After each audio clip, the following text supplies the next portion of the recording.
that some new users get a little confused on how to use different types of files across the Creative Cloud. This video is going to show you how to use Illustrator files in different applications and with different exports. Let's start with Illustrator to After Effects. Now we have a whole training video on what to do with this file and how you can really go further. I'm just going to show you how to start the process. So if you want to animate the layers you created in Illustrator, you need to have each element you want to animate as a separate layer and make sure that you name them clearly. So notice I have my project pane selected and it's highlighted in blue, and I'm going to import a file.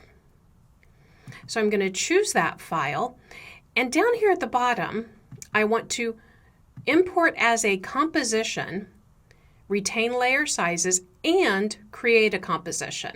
So here's all the layers that were in Illustrator, and here's my composition. If I double click that, all of those layers appear in my timeline and I can edit those. Now let's say I don't need to animate separate layers. I just want to use something that I created in Illustrator. I'll create a new composition quickly. And in this case, what I want to do is File Import. I'm going to select that file, uncheck Create Composition, and just import this in as footage. I'm going to create merge layers, but notice if I only wanted specific layers, I could choose those and hit OK. Now when I bring this into the composition, it's simply a flattened layer. I could also have simply drag and dropped this from a folder right into the project bin. So that's After Effects. Next, let's look at moving Illustrator files into Photoshop. Moving Illustrator files into Photoshop is as easy as copy and paste. Start by opening your work in Illustrator. Make sure you've already created named layers. And so if I haven't named these layers, I'll want to come in and just select them, double click, and name each layer. Then I'll select all, Command A or Control A, edit copy, Command C, Control C, over to Photoshop, and notice it's creating a file with my clipboard, so it's going to be the exact same size, and we'll paste this. Now, I have all of these choices for how I'm going to paste them. If I just want to place it as a flat and smart object, I can do that. I can even add it to my library. Maybe I want to paste the path shapes or pixels, shapes, whatever I want to do. In our case, since I had layers, I'm going to keep layers and hit OK. And so here is my layered document, and there's that top bun that we created. And so if I wanted to come in here and apply some type of effect to it or apply any type of filters and things to it, I can do that. It's a great way to add texture to your Illustrator work. Using Illustrator icons and creations inside of InDesign is a really common workflow. Just like in Photoshop, it's a matter of copy and paste. So I've selected that object. I will copy it, go to InDesign, and paste. Because Illustrator and InDesign are both vector-based, you can still scale this. I'm holding down Shift without losing any detail.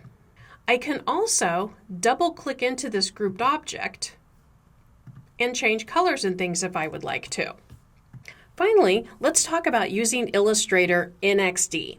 To open an Illustrator file in XD, we can simply right-click on it, Control-click in this case, Open With, and I'm going to choose Adobe XD. So XD just opened and loaded the Illustrator content into a brand new XD file.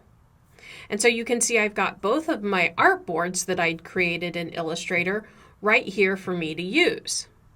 And much like with InDesign, I can select these objects and recolor them in whatever way I want. I can also, if I'm working on another document, bring objects in with a file import. And you can see it's retaining those layers too. We can just move that right there. And finally, I can do the same thing that I did in InDesign with a copy and paste. Coming straight from Illustrator with a copy and pasting that right into XD. Now with this method, I'm going to have to double click in quite a few times to get to that fill, but it still works. Any of those methods still allow you to have access to the layers and an ability to change the fill and stroke. Now let's look at a couple of different export methods inside of Illustrator. So one workflow that I use quite commonly is exporting selections. So I select the item that I want to work with, and I go File, Export Selection. You can see I do use this a lot. This is the current one, and I have that check next to it.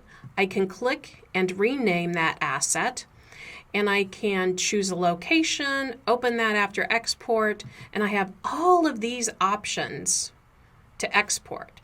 So I could export a few different styles at the same time if I want to. If I know I'm going to want a JPEG and a PNG, I can go ahead and export those.